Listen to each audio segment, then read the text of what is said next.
Hello friends, welcome back to my channel. आज एक और वीडियो आपके साथ में शेयर करने के लिए आई हूँ। जो लोग फर्स्ट टाइम मेरी वीडियो को देख रहे हैं, मैं आपको बता देना चाहती हूँ, छोटे छोटे स्टोरीज, पैराग्राफ ऐसे मैं आपके साथ शेयर करती रहती हूँ, जिनसे हम बहुत सारे न्यू वर्ड सीखते हैं, अपनी वोकैबुलरी को इम्प्रूव करते हैं। साथ ही जो भी ग्रामर दी जाती है, मैं कोशिश करती हूँ कि ईजी वे में आपको एक्सप्लेन कर सकूँ। सो येस, आज हमारा टॉपिक होने वाला है माई इंस्पिरेशन के ऊपर। और इसमें जितने भी सेंटेंस हम देखने वाले हैं, प्रेजेंट टेंस के रहेंगे, कुछ पास्ट के रहेंगे और कुछ सेंटेंसेज जो है हमारे फ्यूचर के भी रहेंगे।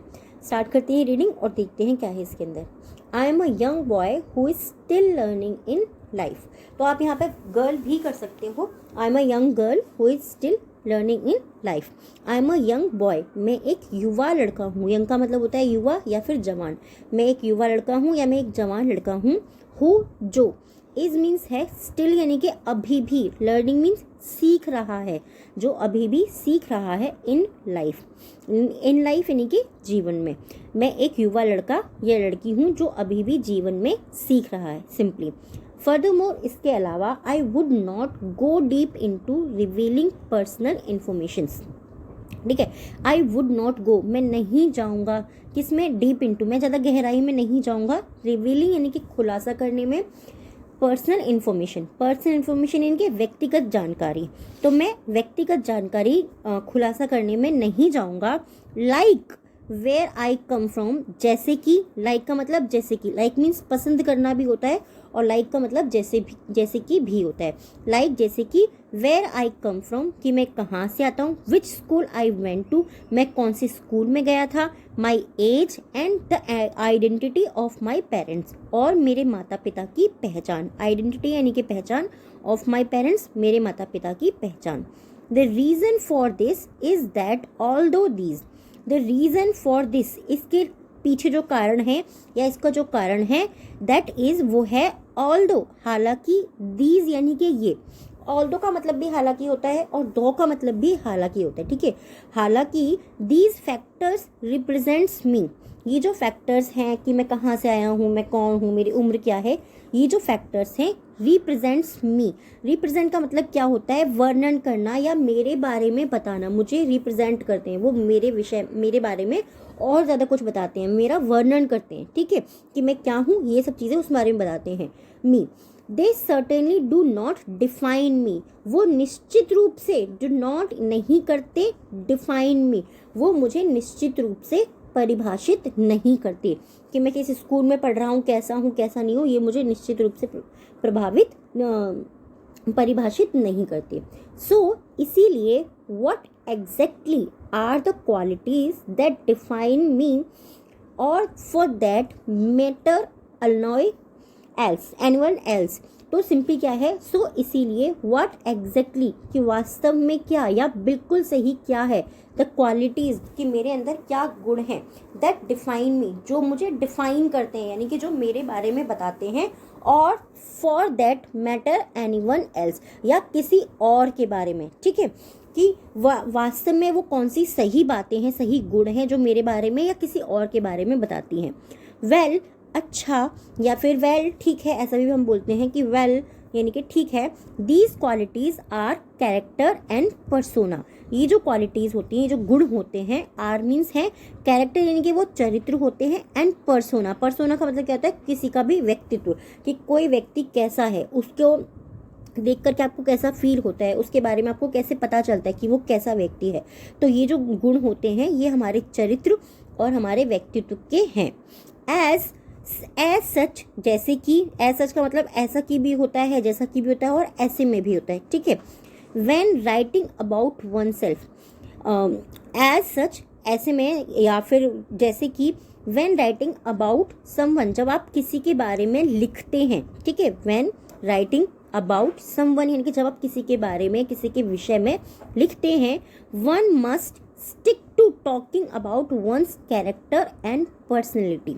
वन मस्ट यानी कि किसी एक व्यक्ति को जरूरी आवश्यकता है, स्टिक यानी कि चिपके रहने की, वहीं पर लगे रहने की, अबाउट हिज कैरेक्टर और उसकी पर्सनैलिटी जो होती है उसी पर लगे रहने की आवश्यकता है।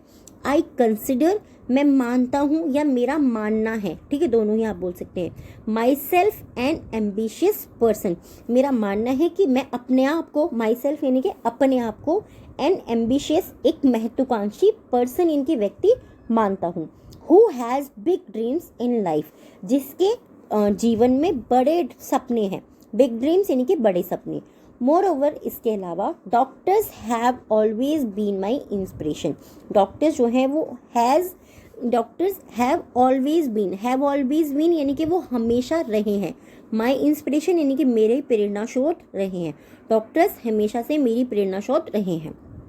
एंड और आई वॉन्टेड क्या हो गया, आई वॉन्टेड ये हमारा पास्ट का सेंटेंस हो गया, मैं चाहता था, to become one myself, मैं उनमें से एक बनना चाहता था, to become one myself यानी कि मैं उनमें से एक बनना चाहता था। ऑल्सो, साथ ही, my father is a doctor himself, मेरे पापा भी जो है वो अपने आप में डॉक्टर हैं। सो इसीलिए I had the opportunity of observing a doctor closely, I had यानी कि मेरे पास थी, द अपॉर्चुनिटी मेरे पास में वो अवसर था, ऑफ ऑब्जर्विंग यानी कि ध्यान से देखने का, अ डॉक्टर एक डॉक्टर को करीब से देखने का, ध्यान से देखने का मेरे पास में अवसर था, क्योंकि मेरे पिता खुद में एक डॉक्टर हैं। I came to realise that doctor have a really busy life, I came to realise यानी कि मुझे महसूस होता था, आई केम टू रियलाइज मुझे महसूस होता था दैट कि doctors have a really busy life, कि डॉक्टर के पास में वास्तव में एक बहुत बिजी यानी कि व्यस्त जीवन है। दिस आई कैन सर्टेनली से, इससे मैं निश्चित रूप से बोल सकता हूँ, सर्टेनली यानी कि निश्चित रूप से, कैन मतलब सकता हूँ, से मीन्स बोलना, सिंपली मैं निश्चित रूप से बोल सकता हूँ, विथ कन्विक्शन पूरे दृढ़ विश्वास के साथ, एज ये I have seen my father sacrifices, I have seen मैंने देखा है, ठीक है, आई हैव सीन मैंने देखा है, माई फादर मेरे पिता को, sacrifice his free time, sacrifice यानी कि त्याग करते हुए या फिर बलिदान करते हुए, हिज फ्री टाइम उनके फ्री टाइम जो होता था उनका, उसको त्याग करते हुए देखा है, in order to save lives at hospitals, in order to का मतलब होता है क्रम में, टू सेव लाइव्स जीवन को बचाने के क्रम में, इन हॉस्पिटल्स में जीवन को बचाने के क्रम में उनके फ्री टाइम को सेक्रीफाइस करते हुए मैंने अपने पिता को देखा है। मोस्ट नोटवर्दी, सबसे उल्लेखनीय या फिर सबसे विचारणीय, हम कहते हैं ना कि सबसे ज़्यादा इम्पॉर्टेंट बात ये है, तो मोस्ट नोटवर्दी जो बात है वो है, my ambition is to become a successful doctor, मेरा एम्बिशन मेरी महत्वाकांक्षा जो है वो बनना है अ सक्सेसफुल डॉक्टर, एक सफल डॉक्टर बनना है इन फ्यूचर, भविष्य में। एंड और save the lives of people, and और सेव द लाइव्स यानी कि बचाना किसको, जीवन को, ऑफ पीपल लोगों के जीवन को बचाना है।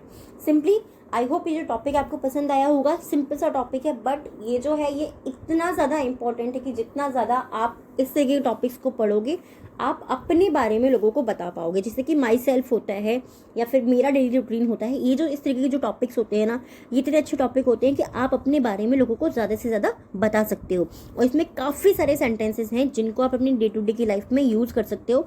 अगर आज आप एक काम ज़रूर कर सकते हो, अगर आप ये वाली वीडियो एंड तक देखते हो, कोई भी सेंटेंस आपको लगता है कि ये मुझे सेंटेंस बहुत सही लग रहा है और इसको मैं अपनी डे टू डे लाइफ में ज़रूर ऐड करूँगा, आप प्लीज़ मुझे उसमें कमेंट बॉक्स में ज़रूर लिख करके बताइएगा।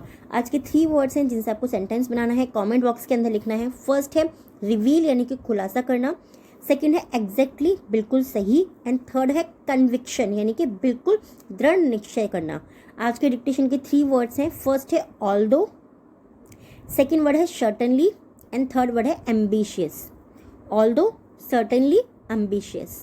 आई होप ये टॉपिक आपको पसंद आया होगा, कैसा लगा प्लीज़ मुझे कमेंट में ज़रूर बताइएगा। Thanks for watching.